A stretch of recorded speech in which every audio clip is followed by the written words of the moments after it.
고린도 후서를 어떻게 읽을 것인가? 고린도 후서는 사도 바울의 3차 전도 여행 중에 마게도니아 지역에서 쓰여진 것입니다. 고린도 후서는 고린도 전서와 시간차가 그렇게 크지는 않습니다. 처음에 고린도 교회에 가르침을 주려고 서신을 보내려고 했지만 이게 실패했죠.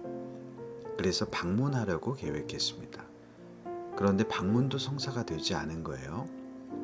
그래서 디도를 통하여 고린도 교회에 바울이 편지를 했죠. 물론 이 편지가 남아있지는 않습니다. 무엇인지는 잘 알 수가 없죠. 그런데 고린도 후서 7장 8절에 보니까 디도가 그 편지를 전했고 그 편지를 받은 고린도 교회 성도들이 그 내용을 받아들여서 삶을 변화시키고 잘 살고 있다는 소식을 전해 듣게 됩니다. 바울이 이 소식을 디도로부터 듣고요. 고린도 후서를 통해서 내가 너희들 소식 잘 들었다. 이제 안도하고 있다. 편안한 마음으로 내가 다시 편지를 쓴다. 이런 내용이 바로 고린도 후서인 것입니다. 물론 여기에는 예루살렘의 가난한 자들을 위해 모금하는데 너희도 적극적으로 참여해라. 이런 권면도 있습니다. 또 일부 사람들이 자신을 사도가 아니다 이렇게 폄하하는데 나는 사도이다. 사도적인 권위를 변호하는 내용들도 있습니다. 이런 내용에 아울러서 사도 바울은 복음을 전하고 있는데요. 이것이 너무너무 뛰어납니다. 그냥 하나의 편지 정도이다 라고 볼 수 있을 정도가 아니고요. 하나의 문학작품과 같은 그런 냄새가 막 풍기는 거예요.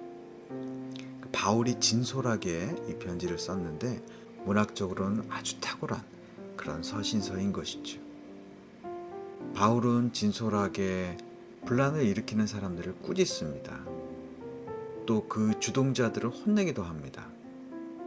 그러면서도 분쟁에 대한 아픈 마음이 배어 있는 거죠. 슬프고 애통한 마음이 배어 있는 거죠. 또 나는 지금 감옥에 있는데 그러나 하나님을 만났고 나는 하나님을 찬양하면서 살고 있다. 이런 신앙의 모습 또 애절한 모습도 그대로 전달하고 있는 것입니다. 그러면서 나는 새 언약의 일꾼이다 라고 말하고 있습니다.